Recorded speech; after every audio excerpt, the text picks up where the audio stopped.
This is Unleashed with Dog Whisperer, and I'm here with Bob Citrullo from the Chattanooga Humane Society, and we're going to do a roundabout in the shelter to just get you a behind-the-scenes look at what actually goes on when your dog is surrendered. So we're in, would you call this the cat room? So this is one of our many cat rooms that we have, part of our adoption areas. And these containments do really well for the kitties. It allows them to exercise a little bit, go up and down, and just gives them a little bit of more space. And it's very user-friendly for people that are looking to adopt. So volunteers, what did they actually do with the cats? They like to come and what we call cat cuddle, and socialize and groom them and just touch them and hold them and give them that TLC that they really need. We want them to have that human interaction. Does that help with their behaviors? It really does. Noticed? It definitely does wonders for them. We have to keep them social because, again, we want them to get adopted. Exactly. It's like a dog. They have to be behaved before you can adopt them out. It's the same thing, and we all know that people that work in this business or people that are familiar with animal shelters, many times the animals act totally different when they come out of their containment. And that's why it's very important to get them out. Yes. So how many times do you think that they're coddled a day? Is that everyone gets coddled? Or? Everybody does. Everybody. And usually it used to be years past, they may be handled once a day. Now we have so many volunteers, which we're very fortunate to have. And so, 2, 3, 4 times a day is pretty normal. Good deal. So how many cats you think are in here? Well, normally we house anywhere from 15 to 35 in this area. So we may have anywhere from 30, 35, 40 at any time, and we have other areas here with where the cats are ready for adoption. And of course, because of the nature of this facility, animals are spread out into different places, so we'll see some more. Fortunately, right now, the census is low, but again, like we mentioned earlier, it's all about to change with kitten season getting almost on top of us now. So we'll be inundated. Puppy season too, or just kitten season? It's both, kitten and puppy season, yeah. We've already seen some come in already, and so it's getting ready to happen here quickly. Oh. All right, well, we'll go to the next room. Bunnies. I've seen a bunny, right? We actually have a bunny here today. Oh, wow. He's not available for adoption yet because he has a problem. You can see an injury to his left ear there. So we've had our shelter vet take a look at him. It turns out that he's been scratching due to ear mites. So we already have him on medication, and he's doing really well, actually. And he just came in last evening. Was he owner surrendered? He was one that someone found in their yard and obviously thought he was injured, and he was very friendly, so we don't know. We're considering him a stray bunny at this point. So he had his own stray hold, right? He is, that's correct. So I was told that owners surrendered, their dogs get euthanized first because they're not on stray hold. That's not true. That's not true. That is not true. There you go. So here we'll talk about that a little bit. So we have a mandatory Tennessee state law stray hold of 72 hours. Our board of directors puts policies into place, and they felt that we should do a stray hold of 5 days. It does a couple things. It hopefully allows somebody a couple extra days for an owner to come in and find their pet. It also does slow the process down a little bit as far as animals becoming available for adoption, and the longer you keep them in the shelter, the longer you increase their risk of getting sick in this type of environment. But that's okay. We are used to working within the 5 days, and honestly, we've seen really good results with owners coming in. So once they get past the stray hold, then they go through the process of us getting them ready for adoption. An owner surrender animal will go through similar things when they are surrendered as a stray animal. The only difference is we can start with them right away, and that's probably where people would think that, oh, well, it could get euthanized before another animal, like one that's on stray hold. And so what we go through is we go through an assessment phase. We do heartworm testing on dogs, and they go through a gamut of things before we deem them safe and healthy to go on the adoption floor. The really interesting thing here is when I arrived back in 2013, our live release rate was somewhere in between 60 and 72%, which really at that time was not bad for an open admissions facility. I'm happy to say now that most of our months were in the 90 percentile for live release, and that's really everything that leaves the shelter alive. So you get to go to a no-kill status, right? Well, theoretically we could. We won't, only because this is an open admissions facility. So tomorrow we could be involved with a big hoarding situation and maybe animals that just would never be deemed fit to adopt. And so we still euthanize here, but the amount has continued year after year to dwindle, and we're pretty happy about that. So we have more kittens. More kitties. More Actually, this little guy here is an interesting case. You can see his ears, as you can tell, they're smaller, but they had surgery. He had cancer on the outer margins of his ears, and so we had a local vet step up, and she did the surgery for us for very low cost. And otherwise, this would have been, a death sentence for an animal like this coming into traditional shelters, because they just don't have the resources and the funding to do this type of thing. But we do here, and we raise money here to do specifically that. Is it government funded, all donations? So it's a mixture here, because we do animal control. We service contracts for Hamilton County unincorporated and then 5 other jurisdictions within the county. But we also we are a private 501c3. So while we hold government contracts and they pay for that service, we also must raise almost basically $1 million a year to maintain the standard that we're doing currently to save lives. Wow. It's a large undertaking. And you get it. We do. We have some really great support, and anytime that we can, we always share our stories, our wants, our needs. Sure. And, our donor base has greatly improved year after year over the past 5 years. And so we're very fortunate to have a really giving community, definitely when it comes to not only animals, but many things here within Hamilton County. So we're very pleased about that. So this is our first small room here is another room for cat adoptions. And these, as you saw earlier, we have some newer containments, and then these are more of the old-fashioned standard stainless steel. And you can see there's a couple in here, a couple over here, but again, they're not all full. And again, that's because it's the slower time of year right now, so that's a plus. But in another month, all of these kennels are going to be extremely full. You can take a peek up there. Yeah. There's a couple. Oh, they're resting. That's a good thing, though. That means they're calm and They are not stressed. One of our goals, obviously, is to reduce the amount of stresses, to keep them healthy. This is a small dog adoption area. Now, most of our dogs are outside. We have a couple that are inside currently. You can see them; they're pretty resting too. But all of these dogs will rotate outside to be able to get some fresh air. Hi, baby. I think we caught him sleeping.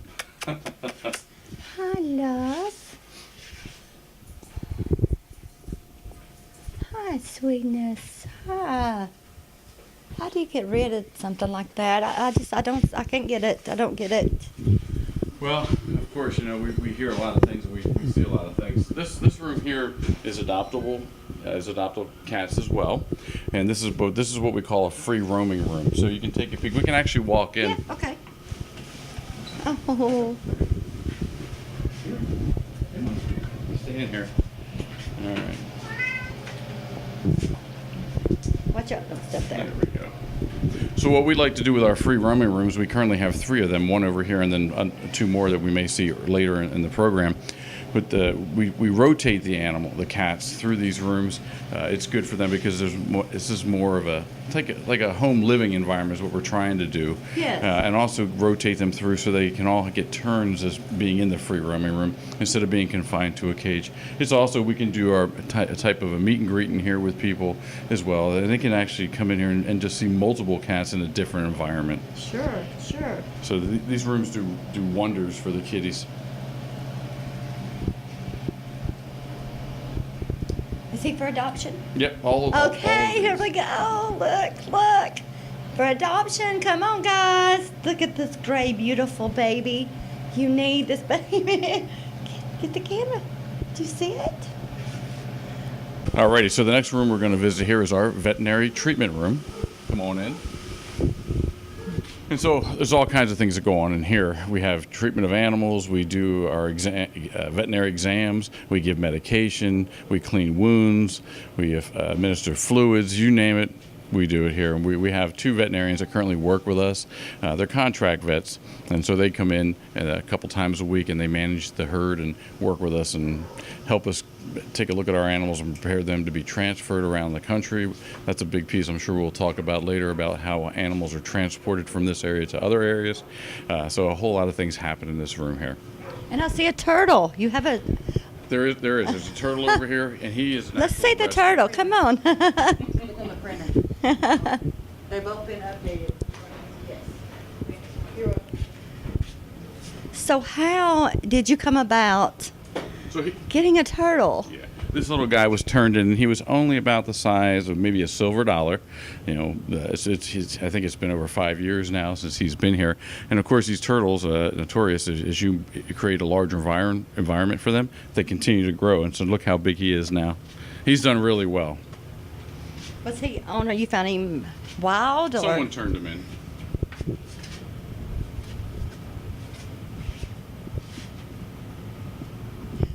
so here? You even take care of turtles. How and does a vet take care of a turtle?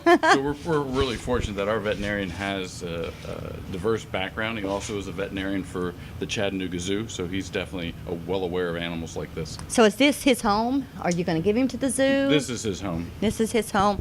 Yeah, we're going to take care of him, and we always have. And many of the employees here have helped out with him over the years, and everybody just became attached. So how many years have you had him?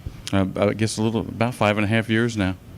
I think turtles can live, what, 40 years? That's a good question. I'm not sure. I think so. I'm not a turtle expert. My granddaughter, she's found a snapping turtle, and she could tell you all about it. But I think she said 30 or 40 years. Yeah, I know that they have a pretty long lifespan, and he's done really, really well. And his name was? Captain Morgan. For the drink? I guess you could say that. Or you have to drink because you take care of him. Well, I don't know. You may be. That might not be a bad thing, right? So we thought it was a pretty cool name. It was, yes. Okay, so we'll go to another room and check it out. One thing about a shelter is you don't realize that there's cost involved in every aspect of it. And we're in with the kitchen, the laundry room, and it's costly for everybody, and it's donated, it's government funding. But what would you say it takes to wash the dishes, wash the towels? Well, I'll tell you, in the shelter, so if you think about what you do at home, you may wash a couple times a week or something. Our washers and dryers run all day long, every single day, 7 days a week. As far as washing bowls, we feed the animals 1 to 2 times a day, every day, and so we have to hand wash many of these bowls. And so it takes a long time. It uses a lot of man hours. So it's a combination of employees and volunteers helping us do that. Eventually, when we move into a new facility, we'll have an industrial type washing machine, for dishwasher. But of course, the laundry is still a laundry. We go through so many towels and blankets throughout the year, and it really truly does run every single day. And you can see behind you, and in the other part of the shelter, we have a large industrial washer and dryer, and it's the same thing over there. They just constantly run all day. Do you have a certain person who does it, or that's assigned to do it? Multiple people do. We have some key volunteers that are here on certain days that they handle and give our employees a break so they can do other things. But yeah, there's always either an employee or a volunteer. Do you have any men that do it?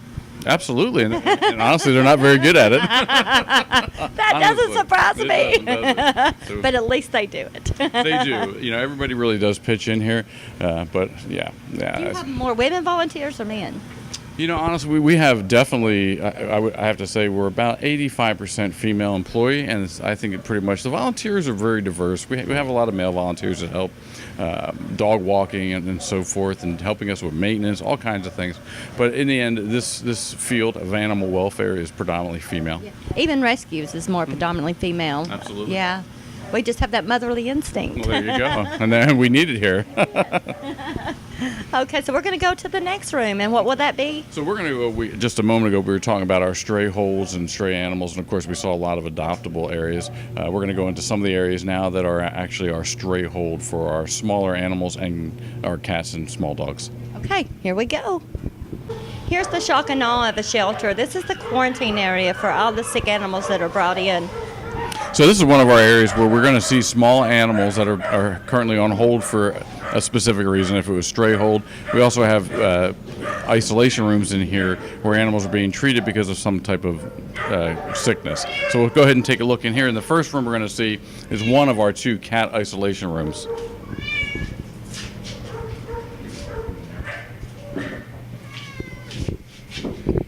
So as you can see here, if we can take a close look, I know the little one down here, you can see his eye. He has conjunctivitis and also probably an upper respiratory infection. And so these guys we're treating and trying to get them healthy enough so we can move them through the process of being placed up for adoption. Many of these cats and dogs that come in here, a lot of the puppies, they do come in sick. And so our job is to get them healthy and get them through the process so we can get them up for adoption. So like I said, this is one of our 2 isolation rooms that we have strictly for feline. So in this room here, we have our cat quarantine. So these would be cats that come into our facility that are stray. And so they're going to be here for at least 5 days. It gives us a chance to, one, hopefully the adopter or the owner will show up to retrieve their lost pet. And it also gives us the ability to see how they're doing and start focusing on their behavior and any needs that they may have. Most of these guys remain healthy. Just like we previously saw one of the 2 isolation rooms. These guys are pretty much healthy. They come in that way. We get them ready for adoption, learn a little bit about them, and then start moving them through the process. Now we're into the puppy isolation area, and we're going to take a look at the puppies that's been brought in that's sick. So as I'm sure we can already hear, it's going to get loud here really quickly. So let's take a look at these guys.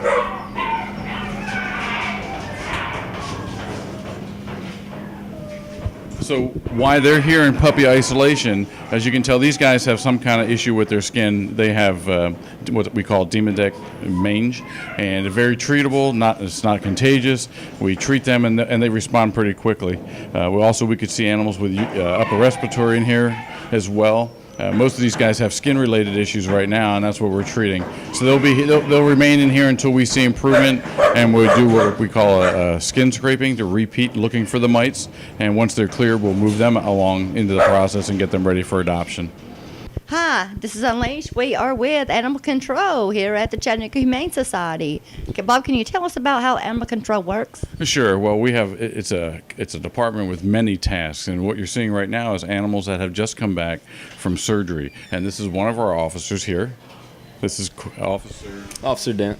Hi, Dan. So he is part of his job, and as well as the other officers, are to get the animals to surgery in the morning and pick them up in the afternoon. We currently don't do surgery here on site, obviously for self-explanatory reasons, with the way the facility is. And so this is just one of the many tasks. Our philosophy here is the officers go out into the community and we deal with the calls that people call us about and want us to respond to, whatever that may be.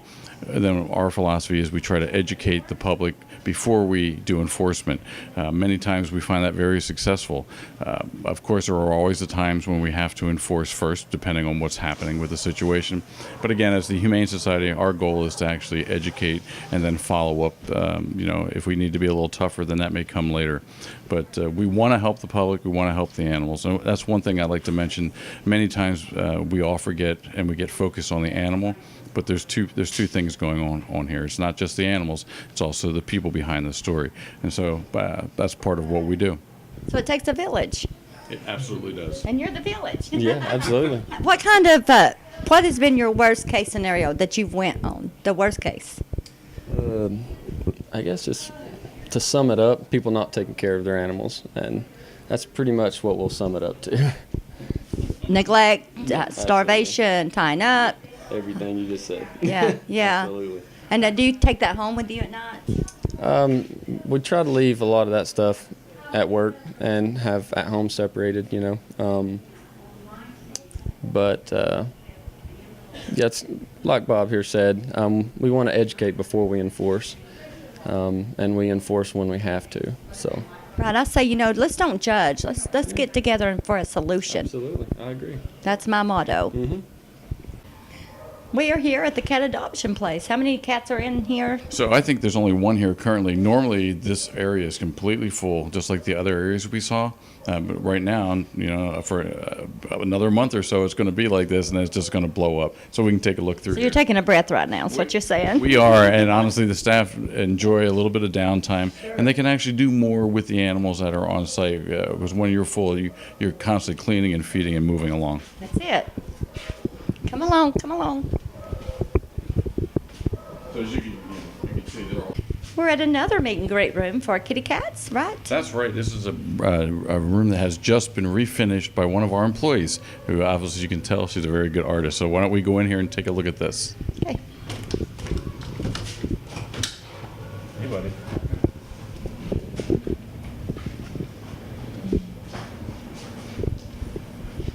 So this is a really nice room now that it's been redone. And this room ties into another room, and you can see a little mailbox behind us. Normally this mailbox is open so that the cats can go back and forth. Obviously the next room is under construction. This one was just finished. And this is a beautiful setup. We're working on our TV behind us, so we'll have a video probably of mice and fish running around on it for the cats to watch. And as you can look around, you can see it's a really cute room now. And we have one of the kitties in here. We offer steps for them to exercise. Cats get their, from walking up and down stairs and climbing. That's where their exercise comes from. So this is a great, very nice room for them now. Yes, it is. So guys, come down. There's so many babies need you. They need adopted. They need out of here. They need a home. So now we're going to go look at the adoptable dogs. Oh boy, let's go find us a dog. We're ready. All right, let's go. Come on, guys, follow us. I told you to follow me now for the final results of the puppies, dogs. Do you keep puppies and dogs here? So over on this side are our large adult dogs, and we do have some smaller ones and what we call half kennels, as you'll get to see here shortly. Again, we always want to emphasize this was not a building designed for animals. We did over the years, they did the best they could, and so you're going to see a different variety of containment. And the first thing you're going to see is indoor-outdoor kennels, and then as we go through, we're going to see some half kennels, which we've mentioned, where people are able to reach in and touch the dogs, and so we'll be able to see them. Of course, it's going to be very, very loud, unfortunately, in here, and this is another thing that definitely poor design, and that's again another reason why we're trying to get our new shelter off the ground. So we'll go ahead and take a walk through here. Okay, let's go. Follow us, guys.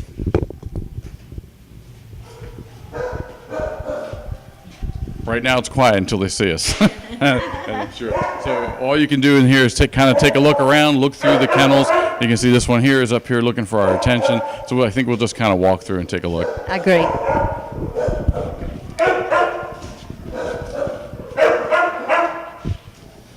Look, guys. Beautiful, beautiful baby. How old is he? Can you get that information? Yeah, what you see is on the kennel card, you'll see a little bit of information about the dog that's available for adoption. He's actually about 2 years old.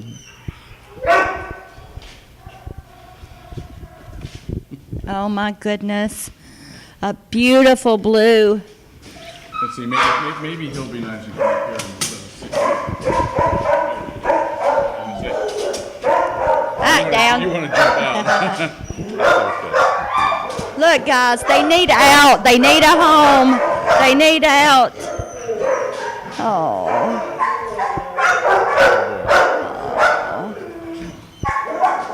All right. Okay.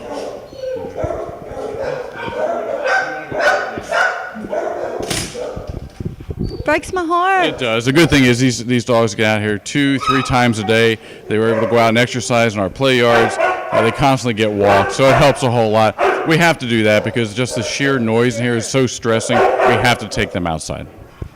Guys, we need you. We need you.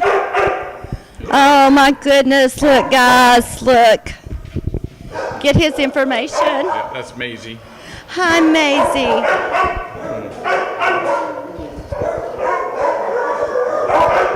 Oh, my goodness. Riley, this is Riley. How long has Riley been here? Let's take a look. So he arrived here on March 12th this year. He needs out, guys. Look at that face. Oh. Currently, our longest-term dog is here with us. Has been here for about a year. So it just also shows how far we're willing to go to try to save them and help them with whatever their needs are. Most of the dogs are here for about 35 to 40 days total, and then they've been adopted or transferred to another facility. We're at the half kennels with all the dogs who need adoption, guys. We're going to take you around and show you all these who need a home. So come with us. So here, with the half kennel concept, you can actually look over and you can touch, which is something we do encourage people to do, as we want them to bond with their possible adopted dog.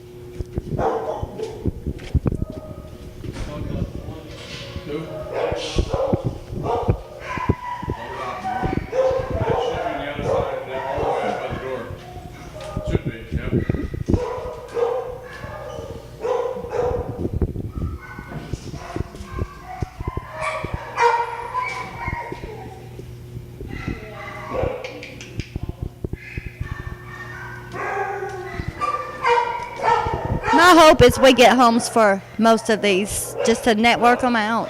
Well, that's right. And then by doing all that we're doing right now and talking about it and being able to see them, all of this helps get them adopted. Sure it does, yes. And that's why I do my show, for this simple reason right here. Look at this little guy. There's another Akita, right? Yeah, he's a little some type of little smaller shepherd mix. This is something we haven't talked about, and I'm sure we will later. But as you can see, he had surgery. He had a broken femur, and so he fell into what we call our special needs program, and I'm sure we'll be talking about that. Yes, for sure. So there you go. We're taking a tour of the outside kennels, and I was walking, I noticed a bonded pair of huskies. So we're going to walk, and I want to know a little bit of story about the bonded pair. Sure, why not? You mentioned these are the outside part, and so you can at least let them get out here and get some fresh air. But yes, you mentioned about the huskies that are right behind us, so let's take a look at them. Look, guys, they need a home, and they're inseparable. Are they brother, sister, do you know? I don't know if they're brother and sister. I do know that they're definitely bonded. Now, this is a long story with these guys. So the short version is they've come to the shelter. We did adopt them out together as a bonded pair, and that's the only way they can leave here because they are extremely bonded. They did have some issues with the one owner, and they did come back. And then what happened was we had them, people can visit from all over the country on our website, and so there was a couple here that adopted them and took them. I think, if I'm not mistaken, it was Wisconsin or Indiana possibly. And anyway, she ran into a problem, and so they ended up coming back. So we do take our animals back. We're very familiar with these guys. These guys are wonderful dogs. We just got to find the right family for them.